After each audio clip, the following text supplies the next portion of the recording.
Hello friends, welcome back to Dainik portal. Friends, 11 bipartite settlement आप सभी को पता चल गया होगा, साइन हो गया है 22 जुलाई 2020 को। इंडियन बैंक्स एसोसिएशन ने ऑफिशियल सर्कुलर भी रिलीज कर दिया है, जो मैं आपके साथ शेयर करने वाला हूं। इसके अंदर मिनट्स बताए गए हैं, किन किन चीजों को फाइनल किया गया है। बहुत ही कम इश्यूज के बारे में जिक्र किया गया है, जो कि फरवरी 2020 के अंदर ही तय हो गया था। कुछ अचीव नहीं करा। पहले सिर्फ 2% लोड फैक्टर तक बात हुई थी, इसको 2% से बढ़ाकर सिर्फ 2.5% लोड फैक्टर को किया है इस पूरे 5 महीने के गैप के अंदर। सेटलमेंट के अंदर 5 डे वीक के ऊपर कोई बात नहीं कही गई है, मतलब सहमति नहीं बनी है। मेरे हिसाब से सेटलमेंट बिल्कुल अच्छा नहीं है, क्योंकि पिछला जो एमओयू आया था 2012 का जो सेटलमेंट था, जिसका एमओयू आया था फरवरी 2015 में, उस एमओयू में ही जिक्र कर दिया गया था कि सेकंड और फोर्थ सैटरडे ऑफ रहेगा। इस बार 5 डे वीक के बारे में कोई बात नहीं करी गई है। चलिए जानते हैं कि इस सेटलमेंट के अंदर क्या क्या कहा गया है। आप सभी को पता होगा, मैंने मेरी पिछले वीडियो में भी बताया था, all India bank employees association ने कंफर्म किया है अपने फेसबुक पोस्ट पे कि एमओयू साइन हो गया है। और आपकी स्क्रीन पे है एमओयू जो साइन किया गया है आईबीए और United forum of bank union की तरफ से। फ्रेंड्स, ये सर्कुलर का फर्स्ट पेज है, ये सर्कुलर के सेकंड पेज है। बहुत छोटा सा एमओयू है, बाकी सब सिग्नेचर्स है नीचे। टोटल 9 पॉइंट्स है। उन 9 पॉइंट्स के बारे में आपको मैं डिटेल में बताने वाला हूं। ये सभी पार्टिसिपेंट्स के सिग्नेचर हैं। कुछ लोग जिन्होंने वीडियो कॉन्फ्रेंसिंग के थ्रू अटेंड करे हैं, उनके सिग्नेचर इसमें नहीं है। फ्रेंड्स, सबसे पहली बात करी गई है कि veg revision will be effective from 1 नवंबर 2017। कोई नई बात नहीं है, सबको पता था कि नवंबर 2017 से वेज सेटलमेंट ड्यू है। बस अच्छी बात इसमें यह है कि कोरोना की वजह से गवर्नमेंट ऑफ इंडिया ने 10th बाइपर्टाइट सेटलमेंट को एक्सटेंड नहीं किया है, क्योंकि ये काफी मुश्किल था, लेकिन एक्सपेक्टेड भी था, हो सकता था। लेकिन चलो ठीक है कि इस सेटलमेंट का जो ड्यूरेशन है वो गवर्नमेंट ने बढ़ाया घटाया नहीं, नवंबर 2017 से ही एप्लीकेबल है। दूसरा, 15% पे सेटलमेंट साइन हुआ है, सभी को पहले पता था। फरवरी 2020 में भी 15% के ऊपर बात हो गई थी फाइनल, और टोटल 7,900 करोड़ के आसपास ये पैसा वेज बिल से निकाला गया है। यानी जो बैंक एम्प्लॉइज का वेज बिल था एज ऑन 31 मार्च 2017, उसका 15% आप खर्चा ले लीजिए और अपनी तनख्वाह बढ़ा लीजिए। ये 15% जो होगा, ये ऑफिसर्स और वर्कमैन में अलग से डिस्ट्रीब्यूट होगा। यानी ये पूरा जो है बैंक एम्प्लॉइज को आपस में बांटना है। इसके अलावा जो न्यू पे स्केल है, उसके अंदर डीए मर्जर की बात करी गई है कि डीए मर्जर वही 6,352 पॉइंट्स के ऊपर मर्ज किया जाएगा। यानी 47.8% जो डियरनेस अलाउंस है वो बेसिक पे में मर्ज करके फिर उसके ऊपर 2.5% का लोड फैक्टर लगाया जाएगा, और इस तरह से आपकी नई बेसिक पे कैलकुलेट की जाएगी। आपकी एग्जैक्ट नई बेसिक पे क्या है उसकी कैलकुलेशन मैं आपके साथ जरूर शेयर करूंगा कि आपकी आने वाली बेसिक कितनी होगी। लेकिन उस बेसिक से आपको ये अंदाजा नहीं लगेगा पूरा कि आपकी ओवरऑल सैलरी में कितना बेनिफिट मिला, क्योंकि जब तक ये जो 2.5% लोड फैक्टर इन्होंने 15% में से निकाला है, तो बचा कितना, 12.5%। ये 12.5% जो कंपोनेंट है, ये अलग अलग पे स्लिप कंपोनेंट्स में डिस्ट्रीब्यूट होगा। उसके बाद एग्जैक्ट बेनिफिट का पता चल पाएगा। अभी सिर्फ ये बात कही गई है कि 15% पे वेज सेटलमेंट साइन किया गया है, उसमें से 2.5% लोड फैक्टर रखा गया है। लोड फैक्टर होगा 2.5% किस चीज का, आपकी बेसिक पे और 31 मार्च 2017 को जो डियरनेस अलाउंस था, उन दोनों का 2.5% आपका लोड फैक्टर होगा। तो फ्रेंड्स, ये है वो कैलकुलेशन कि आपको सबसे पहले अपनी एग्जिस्टिंग बेसिक में डीए मर्ज करना है 47.8%, फिर उसके बाद 2.5% का लोड फैक्टर रखना है। इसके हिसाब से आपकी नई बेसिक पे कैलकुलेट होगी। वो कितनी होगी, वर्कमैन जो क्लरिकल है, सब स्टाफ है, ऑफिसर्स है, मैं सभी की बेसिक पे अलग से कैलकुलेट करके आपको बताऊंगा। फाइन, एक और बात जो इस सर्कुलर में नहीं लिखी गई है लेकिन अभी तक कंफर्म कर दी गई है कि जो डियरनेस अलाउंस की रेट है, अभी जो 0.1% पर स्लैब जो डीए रेट दी जाती है, फ्यूचर में ये 0.07% पर स्लैब दी जाएगी। यानी इससे आपको होने वाला है नुकसान। एक कैलकुलेशन में आपको अगर बताऊं तो, कि अभी जो आपका डीए है एज ऑन जुलाई 2020 वो है 76.1%, यानी टोटल 761 स्लैब्स हैं। इन 761 स्लैब्स पे आपको 0.1% डीए मिलता है पर स्लैब। अगर ये जब ये 0.1 से 0.07% हो जाएगा, तो जो आपका डीए है वो 76.1 की जगह 53.27% ही रह जाएगा। ये अभी जो स्लैब्स है उस पे कैलकुलेट करके आपको बस बताया गया है, ये एक्चुअल डीए नहीं है। जो रिड्यूस डीए है वो कम हो जाएगा। वो मैं कितना है मैं आपको बताता हूं कि जैसे 47.8% डीए मर्ज किया जा रहा है, तो जो रिमेनिंग स्लैब्स हैं 283 के अराउंड है, तो उन स्लैब्स पर स्लैब पे 0.07% डीए के हिसाब से जो नया डीए होगा वो 19.81% होगा। यहां फ्रेंड्स 19.81% एज ऑन जुलाई 2020 ये आपका नया डीएनएस अलाउंस होने वाला है। तो ये आपका नया बेसिक पे अराइव करने का फॉर्मूला है जो मैं आपको बता चुका हूं। इसके बाद में introduction of performance linked incentive, MOU में ये बताया गया है। सबसे पहले सेटलमेंट का बताया गया है, अब उसके बाद में परफॉर्मेंस लिंक्ड इंसेंटिव। आप ध्यान दीजिए, बड़े बड़े जो मुद्दे थे उनको एक एक लाइन में लिखा गया है, और ये परफॉर्मेंस लिंक्ड इंसेंटिव पे बड़ा सारा पॉइंट बनाया गया है, क्योंकि आईबीए का शुरू से फोकस इसी पे ही था कि कैसे ना कैसे बैंक्स के अंदर परफॉर्मेंस लिंक्ड इंसेंटिव हमें लागू करना है। अब परफॉर्मेंस बैंक की अच्छी होगी तो आपको कुछ इंसेंटिव मिलेगा, वरना नहीं मिलेगा। इस इंसेंटिव के हिसाब से फॉर्मूला ये रखा गया है। सबसे इसमें एक अच्छी बात ये है कि ये सिर्फ ऑपरेटिंग प्रॉफिट पे बेस्ड है। ये एसेट जो इनकम है उसको हटा दिया गया है, उसको नहीं रखा गया है।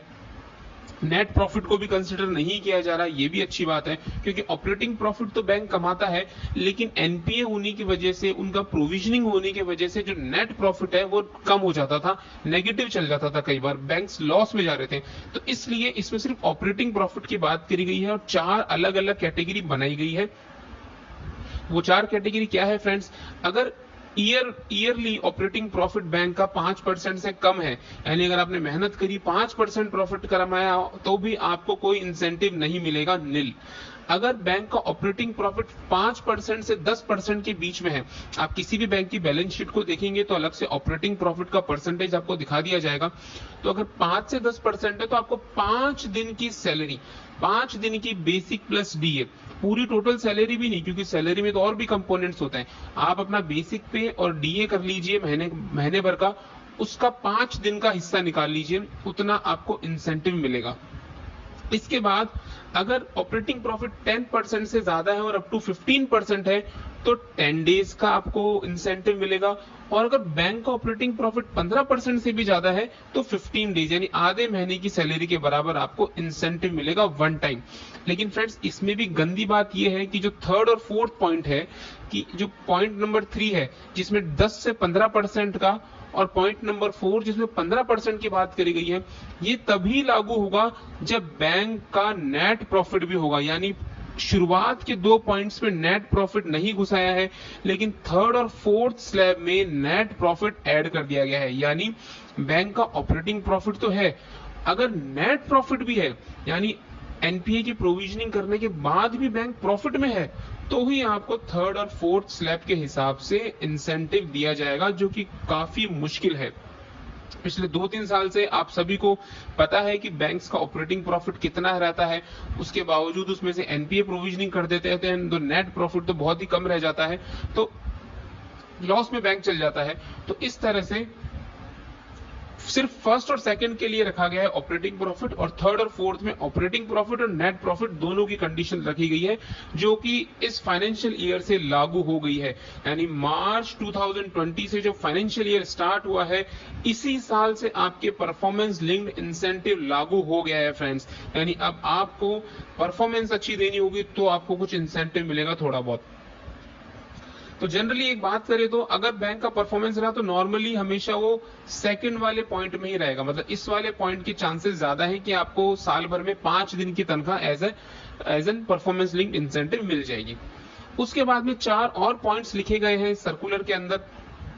सबसे पहले इनकैशमेंट ऑफ प्रिविलेज लीव, ये भी पहले बता दिया गया था कि आपको एलएफसी के अंदर एक फैसिलिटी है कि आप अपनी पीएल इनकैश करा सकते हैं।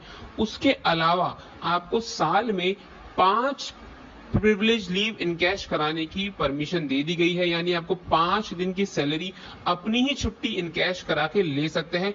ये कोई बड़ी बात नहीं है, छुट्टी आपकी थी, आपने इनकैश करा ली। Already reserve bank of India में इनकैशमेंट की फैसिलिटी पहले से ही चल रही है।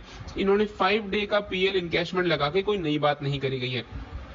इन केस इसमें भी एक कंडीशन एक और रखी गई है कि अगर कोई employ officer 55 years of age या उससे ज्यादा है तो वो 5 की जगह 7 प्रिविलेज लीव इनकैश करा सकता है, क्योंकि सीनियरिटी में धीरे धीरे पीएल ऐड होती जाती है तो उनके पास में बैलेंस ज्यादा होता है, तो वो एक साल में 7 पीएल इनकैश करा सकते हैं। दूसरी बात इसमें ये है, एनपीएस 14%, ये भी फाइनल हो गया था पहले ही, इसमें भी कोई नई बात है नहीं, क्योंकि गवर्नमेंट ऑफ इंडिया ने ऑलरेडी लगा दिया है, रिजर्व बैंक ऑफ इंडिया ने ऑलरेडी लगा दिया है, तो बैंक्स के ऊपर भी पहले ही एग्रीमेंट हो गया था, फाइनल हो गया था कि बैंक्स के अंदर भी एनपीएस को 10% से बढ़ाकर 14% किया जाएगा। यानी आपकी सैलरी का बेसिक और डीए का 14% बैंक मैनेजमेंट कंट्रीब्यूट करेगा और जो एम्प्लॉय है वो 10% एज इट इज जो चल रहा था वही कंट्रीब्यूट करेगा, वो आपका एनपीएस फंड में जमा होगा। तो फ्रेंड्स गुड न्यूज ये है कि एनपीएस 10% से बढ़ा के 14% कर दिया गया है।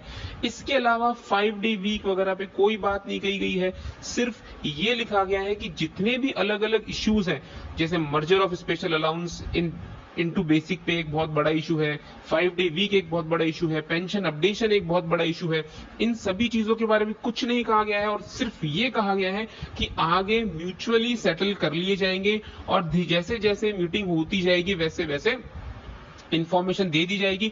और इस एमओयू से जो final bipartite settlement joint note है वो विद इन 90 डेज साइन कर लिया जाएगा, फाइनल कर लिया जाएगा। यानी जो डिटेल्ड सेटलमेंट है, ये तो एक मेमोरेंडम ऑफ अंडरस्टैंडिंग है, जो डिटेल्ड बाइपर्टाइट सेटलमेंट का डॉक्यूमेंट होता है 50 पन्नों का, वो इस एमओयू डेट से 22 जुलाई 2020 के विद इन 90 डेज में फाइनल कर लिया जाएगा। पिछली बार भी ऐसे ही हुआ था, फरवरी 2015 के अंदर एमओयू साइन हुआ था और मई 2015 के अंदर फाइनल सेटलमेंट साइन हुआ था। इन्होंने पूरे 90 डेज लिए थे लगभग। तो फ्रेंड्स 5 डे वीक के ऊपर कोई न्यूज नहीं है। अगर 5 डे वीक इसमें आता, फुल 5 डे वीक, तो आप सभी को पूरे एक साल में 28 दिन की ज्यादा छुट्टियां मिलती। जो सेकंड और फोर्थ सैटरडे तो है ही, इसके अलावा फर्स्ट, थर्ड और फिफ्थ सैटरडे जितने भी है उन सबको काउंट करें तो लगभग 28 छुट्टी आपको साल में ज्यादा मिलती है। लेकिन एमओयू के अंदर कोई इसकी इंफॉर्मेशन नहीं है। एमओयू के अंदर कंपोनेंट डिस्ट्रीब्यूशन के बारे में भी नहीं बताया गया है, वो बाद में बताया जाएगा कि किस तरह से लोड फैक्टर 2.5% को हटाकर जो 12.5% है वो अलग अलग पे स्लिप कंपोनेंट्स में कैसे डिस्ट्रीब्यूट होगा, इसकी इंफॉर्मेशन बाद में दी जाएगी। पेंशन अपडेशन के ऊपर भी कोई इंफॉर्मेशन नहीं है। अभी तक यही थी कि पेंशन अपडेशन कुछ सेटलमेंट्स तक हो जाएगा और फैमिली पेंशन लगभग डबल हो जाएगी। इसके ऊपर अभी एमओयू में कोई इंफॉर्मेशन नहीं है। तो फ्रेंड्स ये था इंडियन बैंक एसोसिएशन ने जो आज मिनट्स रिलीज करे हैं, ऑफिशियल जो मिनट्स रिलीज करे हैं उसके ऊपर ये वीडियो था। अगर आपको वीडियो अच्छा लगा तो प्लीज इसे लाइक करना, चैनल को जरूर सब्सक्राइब करना और इसे शेयर जरूर करना वीडियो को। Thank you friends for watching.